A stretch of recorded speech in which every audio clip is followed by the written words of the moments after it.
ఇప్పుడు మనం చూసాం కాల్వినిజం, ఇందాక సోదరుడు కూడా అన్నాడు, అదే అలాంటిది. నువ్వు ఏ తప్పు చేయాలన్నా అది దేవుడు పర్మిషన్ ఇస్తేనే జరుగుద్ది. కాబట్టి చేసే కోరిక నీకు పుట్టలేదు, దేవుడు నీకు కోరిక పుట్టాలని చేశాడంతే. నువ్వు ఆ బాటిల్ నువ్వు ఎందుకు కోరుకున్నావు, కరెక్ట్గా వెళ్ళి ఆ మందు బాటిల్ ఎందుకు కొనుక్కున్నావు తెలుసా, దేవుడు అదే తాగాలని నిర్ణయించాడు. ఎంత బాగుంది. ఈ మంత్రగాళ్ళందరూ ఏం చేస్తున్నారో తెలుసా, జనాల్ని పాపంలో పడేసి అందులో కఠినపరిచేస్తున్నారు. ఇక ఆ పాపంలో వాళ్ళు అలాగా బ్రతికేస్తున్నారు. ఇంకెందుకు కన్ను బీకేసుకోమన్నాం ప్రభు.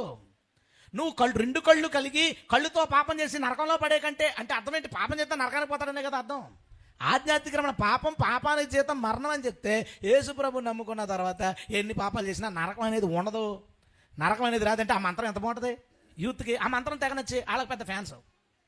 బైబిల్ చదువుతుంటే అడుగు అడుగున ఈ కాల్వినిజం కైమా కొడతా ఉంటుంది బైబిల్. నువ్వు ఏమి రిఫరెన్స్ అందులో అడుగు కైమా ఉంటుంది. ఎంత కొడుతున్నా ఆడి మాంత్రికులు కదా వీళ్ళు, ఐగుప్తు శకుని గాళ్ళు కదా వీళ్ళు. ఈ శకుని బ్యాచ్ అంతా ఏం చేస్తుంది, జాగ్రత్తగా జనాలను నాశనం చేస్తారు, జనాలను పాడు చేస్తారు. అది పేరు కరెక్ట్గా సెట్ అయిపోయింది. ఈ బ్యాచ్ అంతా అదే బ్యాచ్, శకుని గాళ్ళు. దేవుడు ఈరోజు వాళ్ళకు పేరు పెట్టాడు. ఏంటది, దేవుని సంఘాన్ని పాపములో స్ట్రాంగ్ చేసి పాపములో కఠినం చేయడానికి ప్రయత్నించు ప్రతి ఒక్కడాడు శకునిగాడాడు.